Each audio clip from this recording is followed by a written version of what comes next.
एकनाथ खडसेजींनी दावा केलेला आहे की मला अमित शहाजीकडनं ऑफर आहे भाजपची, काय सांगा? तुम्हाला माहिती आहे की भारतीय जनता पार्टी वाढवण्यामध्ये ज्या अनेक नेत्यांचा हातभार लागला, योगदान लागलं, त्यापैकी माननीय खडसे साहेब.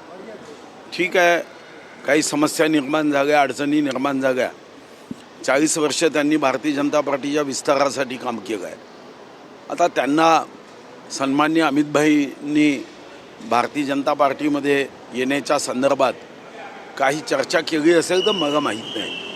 पण एक गोष्ट नक्की आहे, जेव्हा काहीच नव्हतं तेव्हा जे नेते, जे कार्यकर्ते पक्षासाठी जीव लावून काम करायचे, त्यापैकी खडसे साहेब आहे याची मला माहिती आहे. कारण मी प्रदेश अध्यक्ष असताना ते विरोधी पक्ष नेता होते आणि एक जानदार शानदार स्वभावाचे नेते म्हणून त्यांच्याबद्दल सर्वच कार्यकर्त्यांच्या मनात सन्मान होता.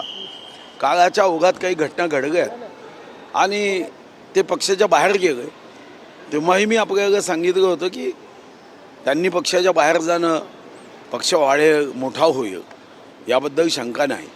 हजारो कार्यकर्ते कष्ट करतात, पक्ष मोठा होतो. पण आपल्या घरचे लोक बाहेर जाणं हे काही योग्य नाही. पण ठीक आहे, आता काही नवीन घडणार असेल तर मला माहीत नाही. पक्षात आले तर स्वागत होईल मोठ्या मनाने. शेवटी हे माननीय राष्ट्रीय नेतृत्वाने ठरवायचं आहे. याबद्दल मी मत व्यक्त करणं हे योग्य नाही.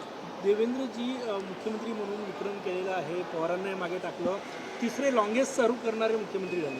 त्याला अभिनंदन केलं पाहिजे. त्यांनी महाराष्ट्राचं नेतृत्व अनेक वर्ष करावं ही आमची सदिच्छा. बच्चू कडू वारंवार म्हणतात की एकनाथ शिंदे यांनी मुख्यमंत्री व्हावं, दिल्लीत देवेंद्रजींनी दिल्लीत जावं, असं का म्हणत असं कोण त्यांच्या मागे असं असं वाटतं?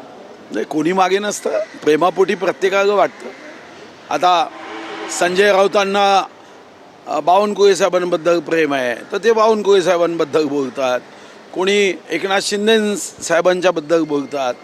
तुम्ही जर सोशल मीडियामध्ये गेला तर आता कमीत कमी एक 20 ते 25 मुख्यमंत्र्याचे कॅन्डिडेट त्यांच्या प्रेम करणाऱ्या कार्यकर्त्यांनी निर्माण केले आहे. इच्छा असणं गैर थोडी आहे.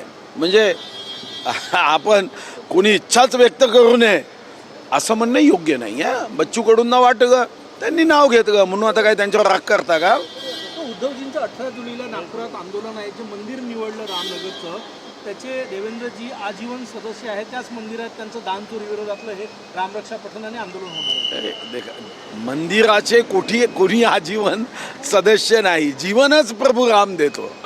आणि मंदिर हे कोण्या पक्षाचं नाही, कोण्या व्यक्तीचं नाही, कोण्या जातीचं नाही, धर्माचं नाही. त्या मंदिरात कोणी येऊ शकतं. आता देवेंद्रजी त्या मंदिराचे विश्वस्त असतील म्हणून आता उद्धवजी येऊ नये असं तुम्हाला वाटतं का? चांगली गोष्ट आहे.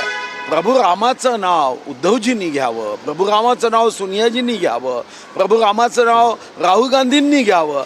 राम तो सबका है.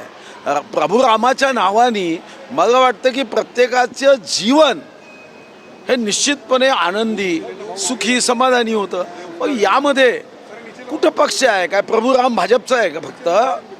मला नाही वाटत. प्रभू राम या देशाची आस्था आहे, देशाची अस्मिता आहे, हे देशाचा श्वास आहे, देशाचा प्राण आहे.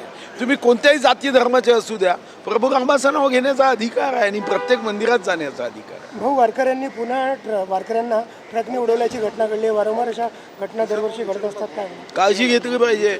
अशा घटना दरवर्षी होणं गैर आहे. या संदर्भात आपण त्यांना कवचकुंडल दिलं, पण पैसे दिल्याने काम होईल का?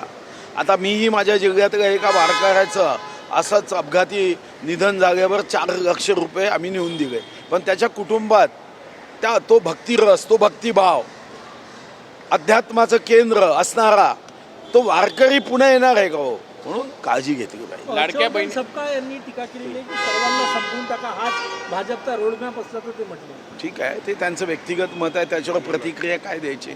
प्रत्येकाला व्यक्तिगत मत आहे. या अगोदर काँग्रेसच्या बद्दल आमच्यापैकी अनेक जण असंच म्हणायचे. लाडक्या बहिणींचे 92 लाख नावं कमी झालेले आहे. विरोधक टीका करते आहे, सुरुवातीला हे दिलं ना आता नावं कमी केली जातात. नाही, कमी करू नये. म्हणजे अयोग्य असतील तर कमी करावे.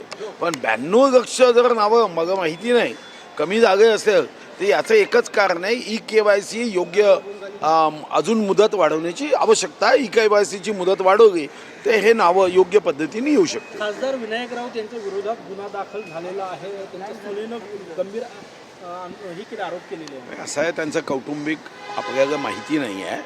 आता त्यांनी FIR केली असेल तर पोलीस चौकशीमध्ये निष्पन्न होईल. त्यावर आपण काय मत व्यक्त करणार आहे? शेवटी त्यांचा कौटुंबिक प्रश्न आहे तो. हो, आज रात्री बैठक आहे मुंबईला, काय सांगा? नाही, मुंबईला आमची नियमित बैठक कोर कमिटीची होते. त्या बैठकीला जातो आहे. तर पक्षाचा विस्तार, पक्षाचं संवर्धन, योजना लोकांपर्यंत पोहोचवणे, गरिबाची सेवा करण्यासाठी अजून आपल्याला उत्तमातलं उत्तम काय करता येते, शेतकऱ्यांना आपण कर्जमुक्ती दिली, कर्जमुक्तीचा लाभ त्यांना होतो की नाही याबद्दल सक्रियपणे आपण कार्यरत असणे, असे अनेक विषय आहेत. कुठेतरी विदर्भात मोठ्या प्रमाणात पाऊस कमी झाल्यामुळे कुठेतरी संकट आहे. अवकाळीचं मराठवाडा झाला, विदर्भ झाला, गंभीर आहे. मी अशा शेतकऱ्यांच्या संदर्भामध्ये आपल्याला मदतीच्या भावनेने काम केलं. थँक्यू भाऊ.